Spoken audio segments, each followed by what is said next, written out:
He's on. Oh, he is on. Okay. As I approached Nicole's office, she opened the door. Oh, I see. He was here, so I should have just waited another few seconds.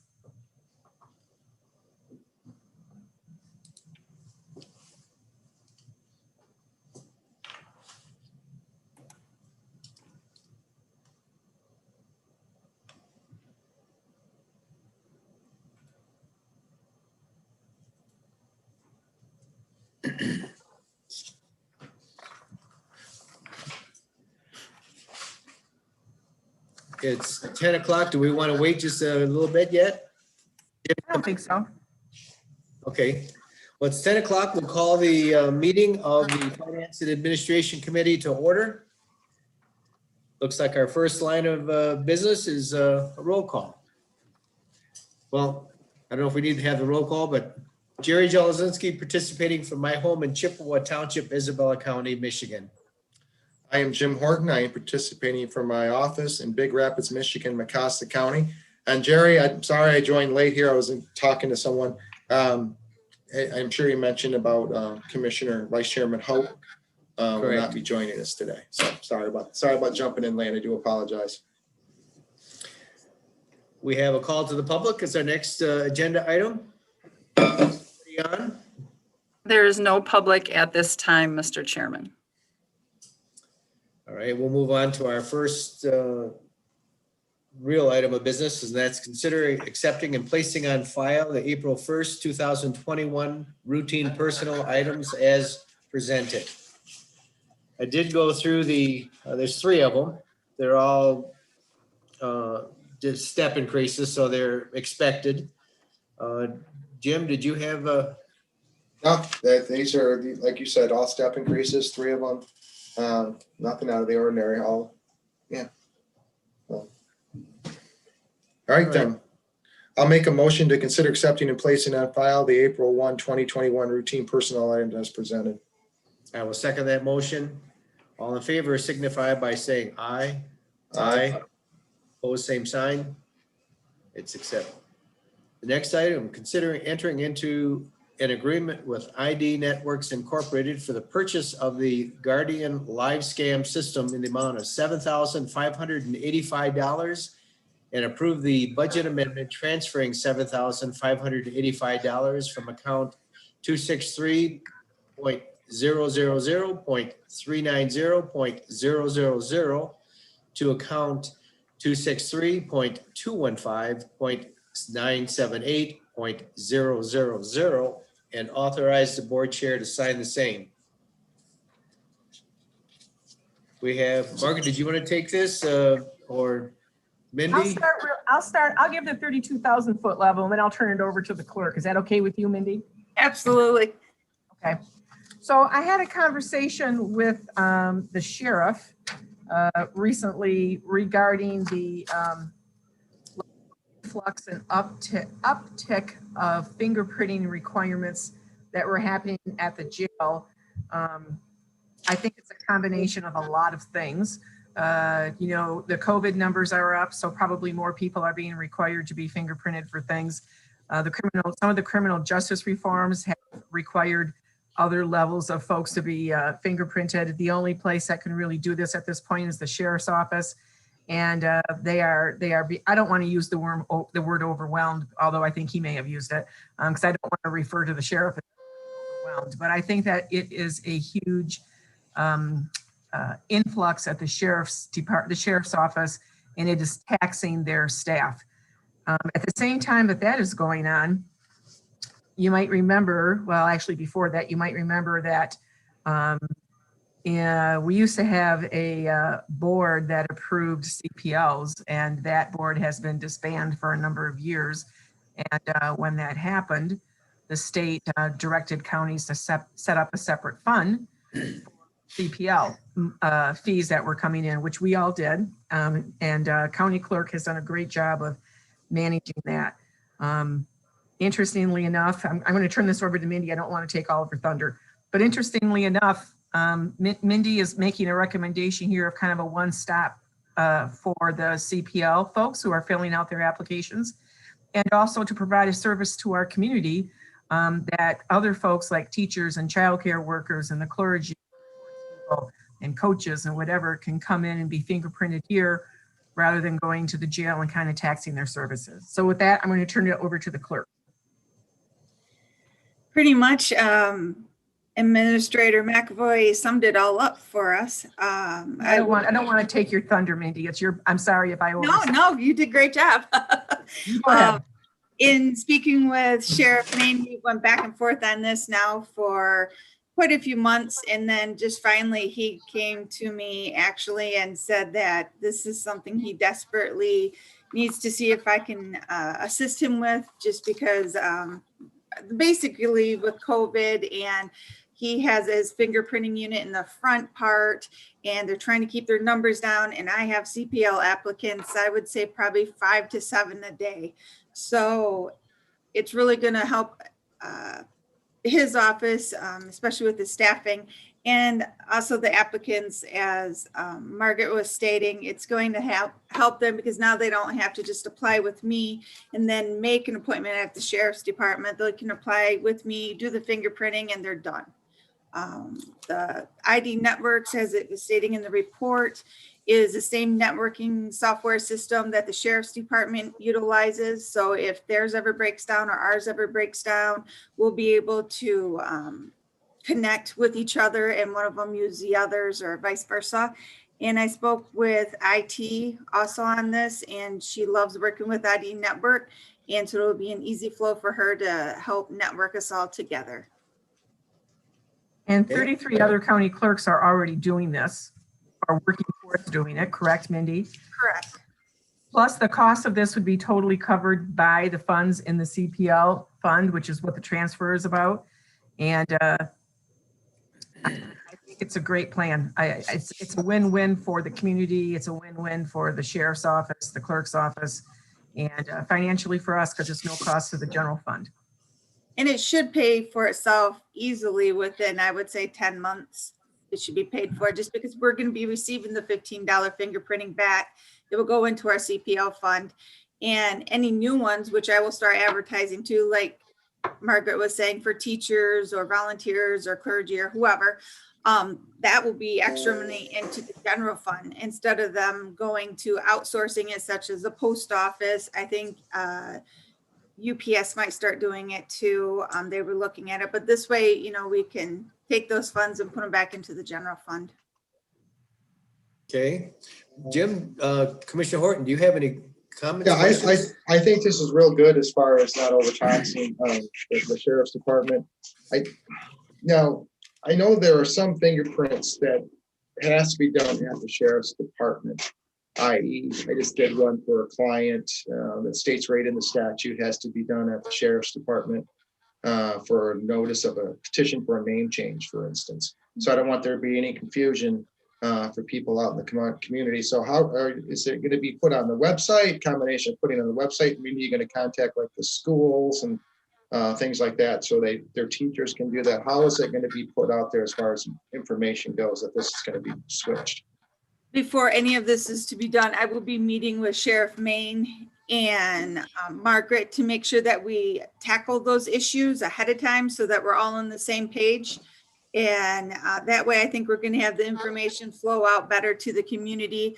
I will put it on my website. We'll put it on our Facebook. I'm sure Sheriff will put it out there too. But if all three of us come together and figure out the best route to do this, I think that would be better working as a team, so we know what is out there and advising the community where they do need to go for such fingerprints. Yeah, I remember, I believe when I went and got my CPL, going to the sheriff's department, basically it's like putting your hand on a scanner. Now, because of the COVID era, how is that going to be accomplished? I mean, what's the logistics of it having it in your office? I know they're going to have to come in, you're going to have to come out. How is that going to work as far as somebody doing that at your office there? We have at the clerk's office, at the clerk's side. Correct. We have a door currently that is locked, that our people can come in and do genealogy work. Currently, there have not been a lot of people that do come in, but that's the area that we're going to set up and utilize And I will be working with Margaret on that too, looking at the safety of it. But they will just come in just like they do the sheriff's department in that entryway. And they have different COVID steps that they have to go through. We have to go through, such as, cleaning their hands, our hands. There's gloves that we have to wear. There's different stuff that we have to do now with COVID. We've been going over there, and actually today is the first day we have training and actually watch the process. But Margaret mentioned this to me too. We will not be doing any fingerprinting on any criminals or anything like that. So the traffic in here is going to be safe traffic. But those are the steps that they are putting in for us in regards to the fingerprinting, and it would be done right in the genealogy area of my office. Yeah, you're probably gonna have to, I'm sure there's always wipe down of the area. But I'm sure that's even gonna be more focused on. So I'm certain that you're gonna have to have a nice list of policies and procedures involved in that. So good luck having to do those. I only have a small little office I gotta worry about now for that. So That's why it's we so got a ni- great county administrator.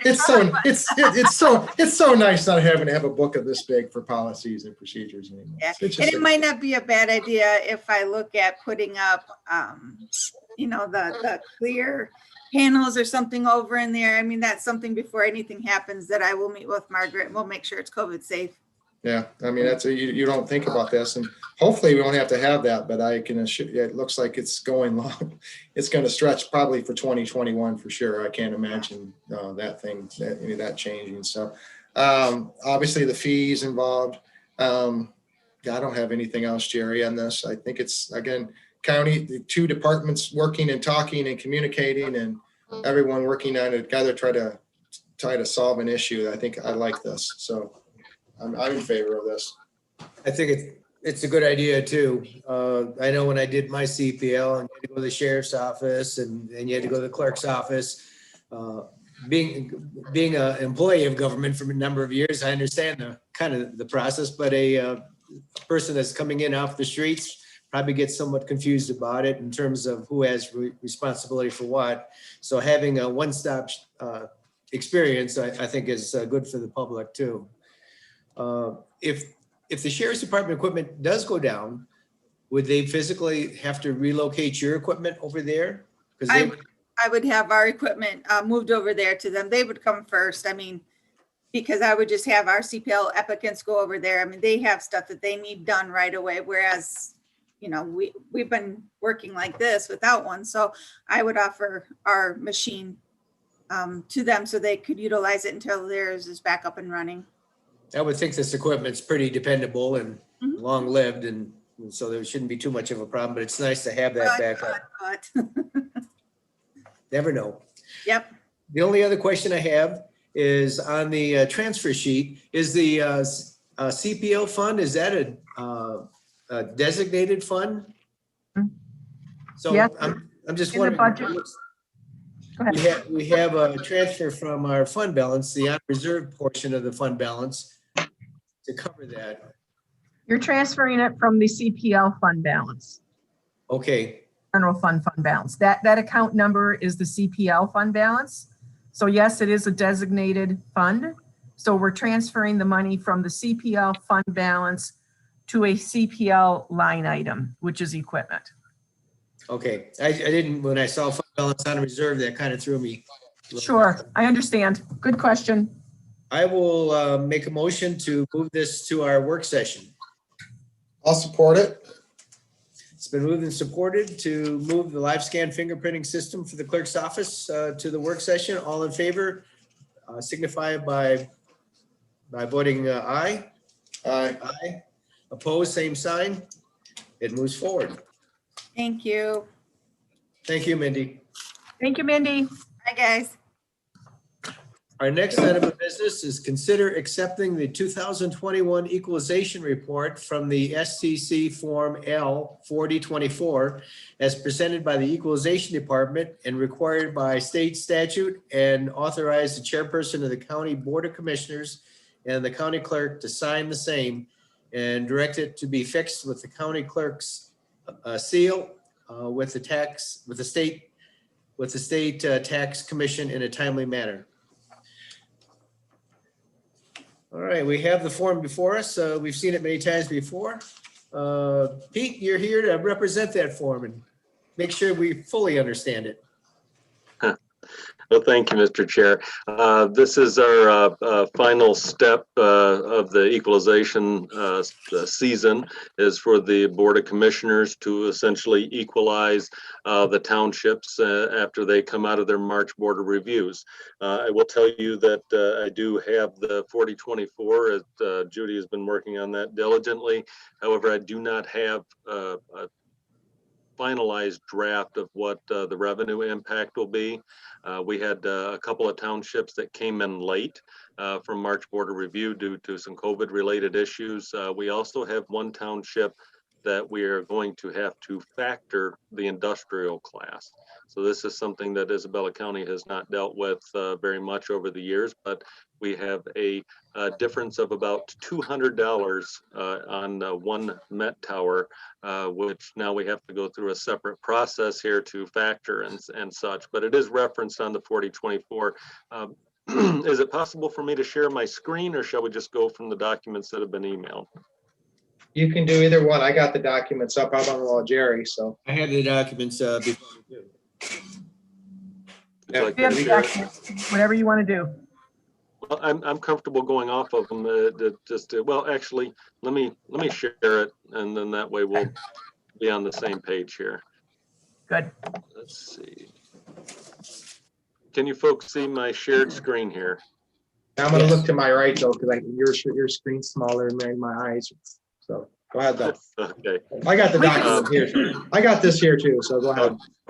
Well, this is the 4024 form, and what this essentially does is show what the assessed values coming out for each class from the Board of Reviews, and if the county needs to factor. We have that slight amount for Wise Township. So we had it coming in, or they had it coming in at 62.9. And we're coming in at 62,899.97. So it'll have to be factored to get to us. So, but this is the official form. To give you a little bit of idea of what the increase of assessed values was countywide, we're looking at a little over $200 million of assessed value being added in the county. Now, this is market value. This is not what the county levies against to come up with a dollar amount, but that is significant. That is quite the jump. And again, each year equalization prepares a form giving you percentage increases by township and such, and we're still working on that. And we'll have it to you for the Board of Commissioners workshop meeting and share it in advance once it's complete. So this is the 4024 form, but in following in previous years, this will give you an idea of the county's taxable value increase. Of that 200 million of assessed value, approximately 166 million of it went to the taxable value. So that's significant. So if you come down the lower right-hand corner, you can see that the operating millage will levy anticipated this coming up summer an additional $1 million of received revenue for the county. And again, we're still parsing out some information, but of that 166 million of taxable value increase, 121 million of that is attributed to wind turbines. So that's essentially it in a nutshell. We'll get finalized documents emailed to you and such, but you can see there's been significant increases. We are monitoring very closely this summer's, because our study period ends March 31st. So we're trying to get deeds in because residential went way up last summer, conventional wisdom wise and what we're seeing on paper. So it looks like we're going to have quite an active year equalization wise again. So that's all I have unless you have any questions. Chairman Jelesinski, can I ask a couple Commissioner Horton, questions? go ahead. Thank you. Again, just for my understanding, I know with the real estate market booming right now, I think you just touched on it. That's obviously be the step up in values and everything that's going to be seen. That's going to probably increase the revenue. Is that my correct understanding? You won't be able to actualize, say that this year? We won't know for sure because this all plays into several things. So first we have the millage, the 6.61 that the county levies. We do not know yet if we're going to experience a Headley rollback, meaning that you can't collect as much on that taxable value increase. Then the rate of inflation is going to play in, and that'll be established sometime in the fall. But as everything looks right now, given the increases, yes, there's going to continue to be increases in taxable value. And as we're still trying to parse out the wind turbines and stuff, we have the at play, we have there what was 50% complete and what's coming on as 100% next year, not depreciated. And then the battle continues with the state tax commission or with the tribunal and a number of communities against the state tax commission schedule for depreciation. So we throw it all up in the air and hopefully this, we pull it together this time of the year as you start to look into next year.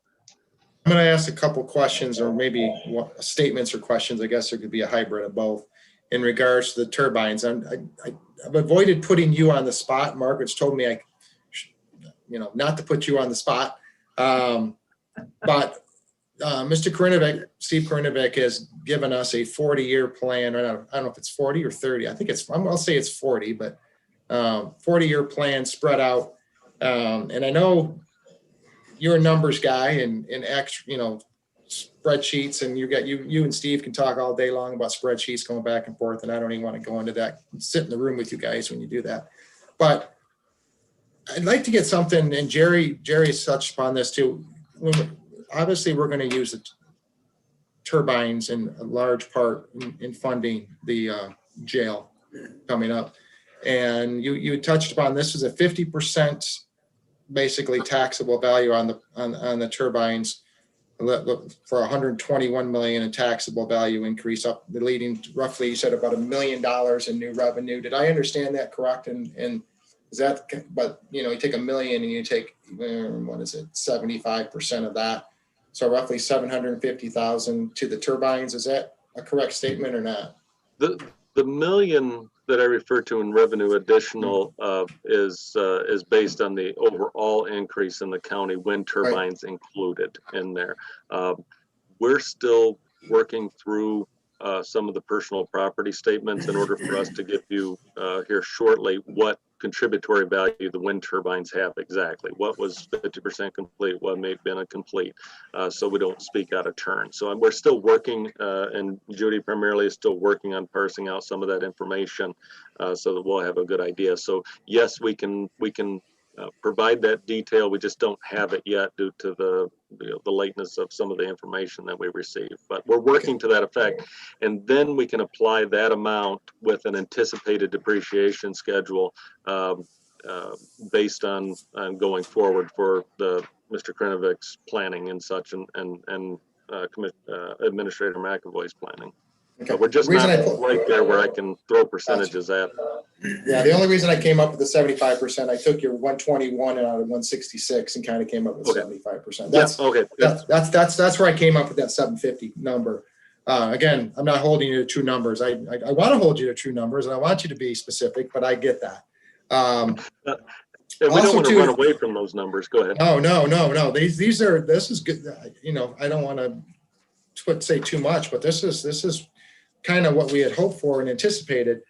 With these numbers on the turbines, is this including, this is the turbines in both the south and the northern part of the county. That's both projects or both areas, correct? Correct, and they're running on two different depreciation schedules because of the timings when they're complete. My understanding, and quote me, Margaret or Steve, you guys can jump in, or Paul, if you can answer this. Pete, I know Paul from the city.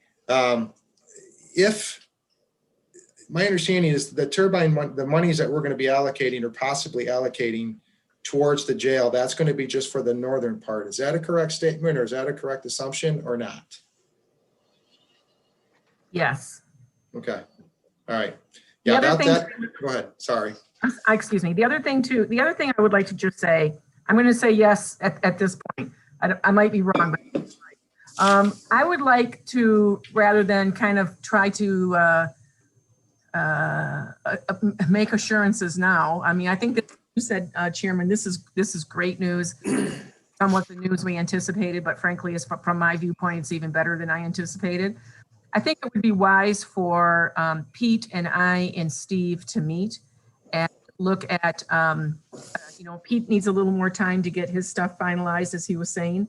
But I think that there would be an opportunity for Steve and I and Pete and probably Nicole to meet, and my team. Let me just put it that way. I don't want to say necessarily who will, maybe Melissa too, but my team to meet and look at the original, the spreadsheet recommendation and look at all of that and look at Pete's stuff and come back to the board with a more refined report over and above what you need to act on today for Pete's purposes. I think that would be a wise thing for us to do. I agree. No, like I said, I didn't want to put him on the spot. I just wanted to have, this is why we have these committees, so we can have these little informal chats, because this is like I said, my number one charge to myself, I guess, not from the board, but to myself, is this jail project. And one of the big factors is the funding. And one of the largest component of the funding is not this report, but the turbines. Right. So I want to, and I thank you for getting together and Margaret saying that, because I don't want to speak for Jerry, but this is real. I mean, this is what's going to carry this county forward. And I sat through a breakfast meeting yesterday, and that was a couple questions came up during that. Is the constituents, I don't believe, want anything to do with millages or anything like that when it comes to this. I think that would be not a good move for us as commissioners. That'll probably be long after I leave, but I think that would not be a good move for this community if we have a revenue source like this. And again, it's proper planning, proper management, fiscal responsibility, things we've all touched on about a month ago, and we had our plan going forward. So yeah, this is good news. And Pete, thank you. And I am going to put you on the spot one day though, Pete. Don't so I'm going to have you actively involved with us. So thank you very much. Jerry, that's all I have. Right. Thank you, Commissioner Horton. I too am very pleased with the report and what it does to keep the stability of the finances of the county as we move forward. I was responsible for a home located in Flint for a trust property that I, in the past year, put on the market. And it sold within 4 days of it listing for much greater amount than the listing amount. I don't know how that all works, but you read about the hot buyers market, sellers market all over the country right now. And I was just kind of in the back of my mind, I was wondering how that was going to impact residential housing prices in our own county. And it looks like it's done well. Whether or not there's going to be some adjustment because of the way the market is acting, I don't know that, but I think the report is very favorable for the county moving forward. With that, unless there's some further comments. One quick, maybe this is for Pete. Pete, totally not anymore. I won't put you asking any more questions about turbines today. Marijuana coming into our He's experienced. No, Jerry, stop. Coming into our county, we're seeing more and more on the grow side, not necessarily some of the licenses for sale, but I know we have quite a few growers, more so than I think most of the public is aware. What is the impact as far as, is that probably not real property, on the personal property? Is that shown under personal? How is that assessed, those entities? Marijuana industries are assessed as any commercial or industrial. They're going to be looked at for real property and for personal property that they have. However, the caveat there, and I do assessing for essentially an 8-lot industrial park for medical and adult use marijuana. We're starting to see that the normal tables that the State Tax Commission provides us is probably be anywhere from 50 to 75% short of what the actual retail, or not retail, wholesale, the whole commercial component of this makes these buildings very valuable. I called the owner of one of my places and said, hey, I just want to let you know that I'm assessing you for about $5.5 million, saying your property's worth 11 million. And this is a big building. This is a 160,000 square foot grow operation. His response to me was, I just sold it to a publicly traded company for 18 million. So it has the capacity to make that much money. So that is something that we're, as assessors, still learning. There are two kinds of grow operations. There's the ones that fail within 1 year, and then there's the ones that are sustaining. And those are usually the bigger companies that get into the higher technology. So we need to pull that and look at it with our assessors to make sure these properties are not under-assessed. And my only other question, and this is, what is the state, not the state, that's not a good, I don't want to put any type of, what is the opinion of yourself maybe in regards, because this is in a sense illegal under federal law, is there any risk to townships, or excuse me, to counties that do tax this? Or have you seen anything in the literature and anything like that? Do you think there could be a risk from us capturing tax dollars and possibly, I know with the state of the situation right now, I don't think it's more of a hypothetical question than anything. But is there, if that money can be, follow the money, and we're collecting tax dollars on something that is in essence at this moment illegal under federal law? Is there anything out there stating that you should not do this or can't do this? Or I know we're following state statute, which is fine, but safe things. Well, you can find an answer to any question on the internet, any question you want, any answer you want. But at this time, we've seen nothing to that effect. Okay. I mean, the state essentially taken it on. They've structured all of their revenue collection, revenue sharing off of the retail component of it and such. So. I can't see it, especially with the current status of all of these states that are continuing to jump onto this and legalizing it. I don't think you can turn back the clock on this one. No, I would agree. Especially that's why I wanted to say that definitely make sure I put the word hypothetical in there. Especially if you look at some of the way the situation is set up in Washington right now. I think that will probably be one of the things addressed in the near future, I would imagine. The only other statement is, as we had learned, the reason I asked the marijuana is probably not necessarily in the assessed value, but we did, with every license now, we've discovered that we get a certain percentage from the state with every new license that comes into our county in regards to recreational marijuana. We get a fee. And there's also the association with that is that there does need to be for the local unit a retail component. They can't just allow grow and not allow dispensaries and receive that benefit. I'm not versed in how exactly all that works, and as the county collect on a certain licensing fee, because overall within the community there is a dispensary. A number of rural townships says rural townships, not in Isabella County, but said yes to grow but not to dispensaries, and so they're not receiving that I don't want to call it a kickback, but that receipt of monies because of based on the sales tax. Pete, we don't use the term kickback here. No, I know. I'm working on it. But the only one, Margaret, correct me if I'm wrong, the only one we received this year was from Wise Township. We received $28,000. Because of Wise Township, right? That was the only one.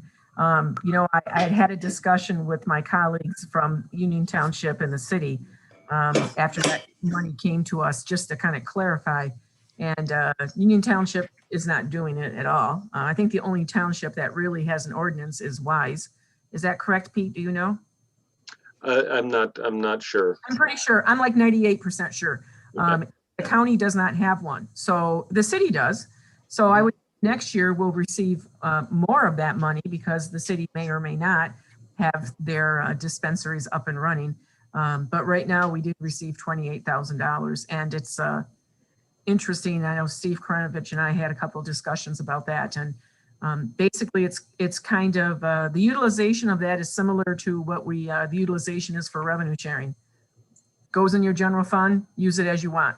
So it's not like the medical marijuana money we received a couple years ago through a grant that we did training with all of the public partners. We offered that with some legal advice on how to work with your employees or whatever, the medical marijuana. Well, this is not meant that. This is recreational. And we did receive the $28,000 and it's swimming in our general fund. It's always better to get an unexpected check than an unexpected bill. It is, absolutely. I agree with you. So, yeah, sorry to digress there, guys. I apologize for that. So, Question. Okay. Good questions, Commissioner Horton, and good comments from everyone.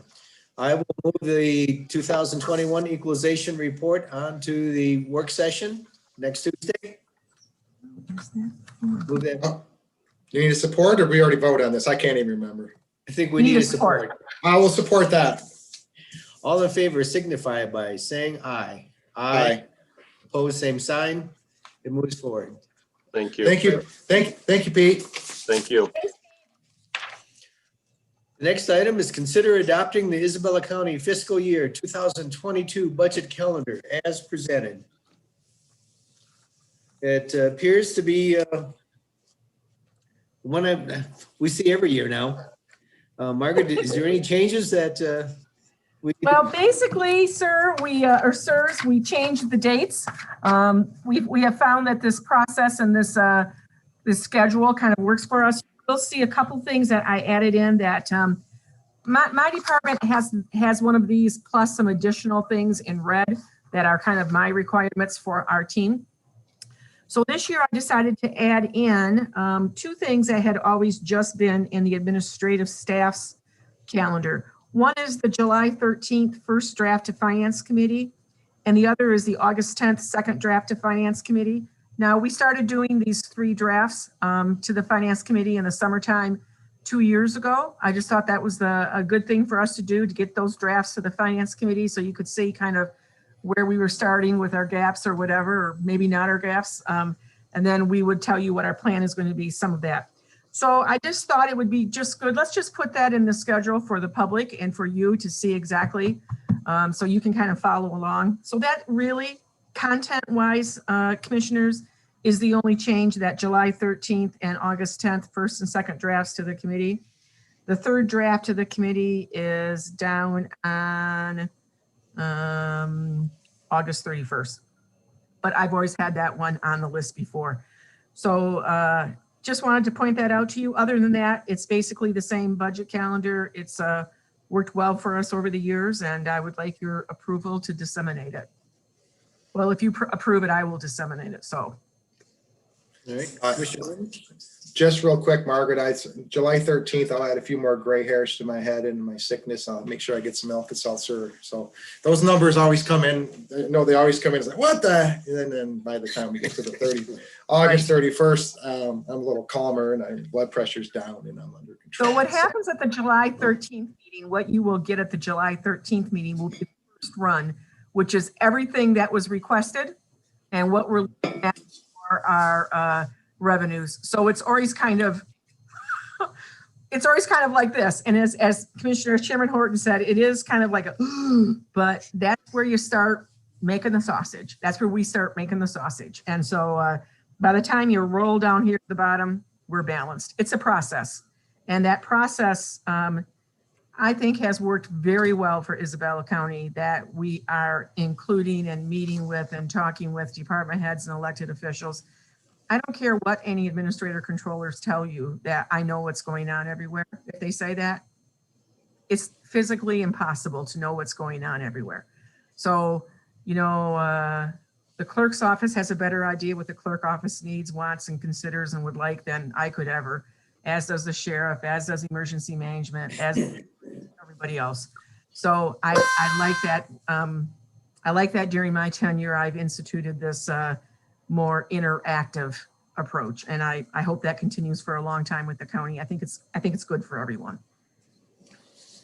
Yeah, and speaking from experience in a number of years in county government, I've gone through the process as a department head many times, and you always have your goals and objectives, and the end final budget doesn't always address all that, but it's a fair process, and so I think it's good for the counties to follow this, this type of process, and it builds confidence on staff too, that their own needs and wishes have been considered. Thank You want to move this forward, Commissioner Horton? Oh, yes, I'll make a motion that we consider adopting the Isabella County fiscal year 2022 budget calendar as presented. I will support that. All in favor signify by saying aye. Aye. Opposed, same sign. It moves forward. Moving on to our invoice list discussion. I did review both sheets. I really didn't have any questions on any of them. Again, a lot of them are very customary contracts and payments and bills that we receive on a regular basis. Commissioner Horton, did you have anything on? No, I don't really see anything. Everything is pretty well standardized or what we've seen.